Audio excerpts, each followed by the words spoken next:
পূর্ব মেদিনীপুরের এগরা 2 নম্বর ব্লকে তৃণমূল কংগ্রেসের সভাপতি হিসেবে দায়িত্বভার গ্রহণ করলেন রাজকুমার দুয়ারী। এই দিন স্থানীয় ব্লক নেতৃত্ব এবং কর্মীদের মধ্যে ব্যাপক উৎসাহ লক্ষ্য করা যায়। তৃণমূল কংগ্রেসের সাংগঠনিক শক্তিকে আরও দৃঢ় এবং গতিশীল করতে বড় পদক্ষেপ নিল রাজ্য তৃণমূল নেতৃত্ব। বৃহস্পতিবার আনুষ্ঠানিকভাবে ঘোষণা করা হলো পূর্ব মেদিনীপুর জেলার এগরা 2 নম্বর ব্লক তৃণমূল কংগ্রেসের সভাপতি হিসেবে দায়িত্বভার গ্রহণ করবেন রাজকুমার দুয়ারী। রাজ্যের শীর্ষ নেতৃত্বদের এই ঘোষণার পর স্থানীয় তৃণমূল মহলে নতুন উদ্দীপনা তৈরি হয়েছে। রাজনৈতিক মহলের মতে রাজকুমার দুয়ারীর নেতৃত্বে ব্লক সংগঠন আরও মজবুত হবে এবং আগামী দিনে তৃণমূল কংগ্রেসকে গ্রাসরুট স্তরে আরও শক্ত ভিত্তি প্রদান করবে।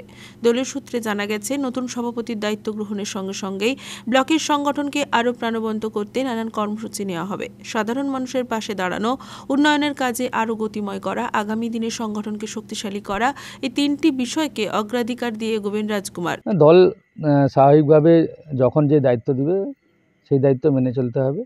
আজকে দলের নেতৃত্ব, রাজ্য নেতৃত্ব মমতা বন্দ্যোপাধ্যায় এবং আমাদের সকলের প্রিয় নেতা অভিষেক বন্দ্যোপাধ্যায় আজকে ঘোষণা করেছে, আমাকে দায়িত্ব দিয়েছে, এগুলা 2 নম্বর ব্লকের দায়িত্ব দিয়েছে, যাতে সেই দায়িত্ব সম্পূর্ণভাবে পালন করতে পারি সেই আশা নিশ্চিতভাবে দল আমার উপর রেখেছে। তার জন্য দলের নেতৃত্বের কাছে আমার কৃতজ্ঞতা, ধন্যবাদ জানাই। এবং আজকে আপনাদের মাধ্যমে আমার এগরা 2 নম্বর ব্লকে সমস্ত তৃণমূল কংগ্রেসের কর্মী, সমর্থক, নেতৃত্ব সকলকে আন্তরিক শুভেচ্ছা জানাই। আগাম যে শারদীয়া উৎসব আসছে সেই শারদ উৎসবের প্রীতি শুভেচ্ছা, অভিনন্দন, শ্রদ্ধা জানাই। সকলে ভালো থাকুক, সকলে ভালোভাবে তাদের এই উৎসবের মরশুমটা কাটাক, এটা নিশ্চিতভাবে আশা করব। এই দিন স্থানীয় নেতৃত্ব এবং কর্মীদের মধ্যেও ব্যাপক উৎসাহ লক্ষ্য করা গিয়েছে। সকলে মনে করছেন রাজকুমার দুয়ারীর নেতৃত্বে ব্লক তৃণমূল কংগ্রেসের নতুন দিশা পাবে এবং ভবিষ্যতে বিভিন্ন রাজনৈতিক চ্যালেঞ্জ মোকাবিলায় সংগঠন আরও সুসংহতভাবে এগোতে পারবে।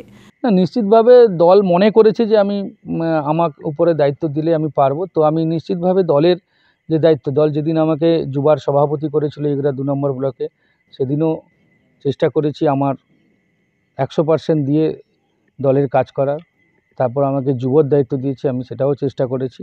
পরবর্তীকালে ব্লকের সাধারণ সম্পাদক, কখনো সহসভাপতির দায়িত্ব দিয়েছে, আমি চেষ্টা করেছি পালন করার।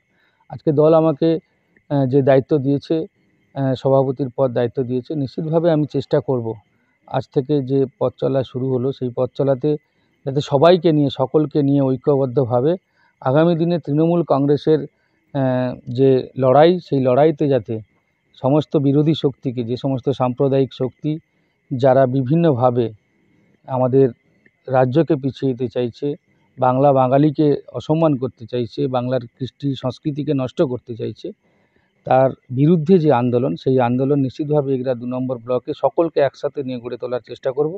এবং আগামী দিনে তৃণমূল কংগ্রেসের যিনি প্রার্থী হোক বা নির্বাচন যে নির্বাচনই হোক, যাতে তৃণমূল কংগ্রেস জয়লাভ করে, নিশ্চিতভাবে সকলকে একসাথে নিয়ে সেই লড়াইতে এগিয়ে যাব। তোমাদের কর্মীদের উদ্দেশ্যে কী বার্তা দিবে? কর্মীদের উদ্দেশ্যে একটাই বার্তা, যে আসুন, যারা পুরনো দিনের তৃণমূল কংগ্রেস যারা তৈরি করেছিলেন, যাদের নেতৃত্বে আমরা আজ পর্যন্ত তৃণমূল কংগ্রেস করেছি, যাদের সাজানো বাগানে আজকে আমাদেরকে নতুনভাবে দায়িত্ব দিলেন, আমরা সকলকে একসাথে নিয়ে, সকল কর্মী যারা আমাদের দলের কর্মী রয়েছেন, সকলের কাছে আমার একটাই বার্তা, আসুন, সব কিছু ভুলে গিয়ে আমরা একত্রিত হয়ে ঐক্যবদ্ধভাবে মমতা বন্দ্যোপাধ্যায়ের উন্নয়ন, বাংলার মামাটি মানুষের সরকারের উন্নয়ন, অভিষেক ব্যানার্জি চলার পথকে পাথেয় করে আমরা সাধারণ মানুষের কাছে মমতা বন্দ্যোপাধ্যায়ের আদর্শ এবং উন্নয়নকে পৌঁছে দিয়ে আগামী দিনে তৃণমূল কংগ্রেসকে এগিয়ে নিয়ে যেতে পারব।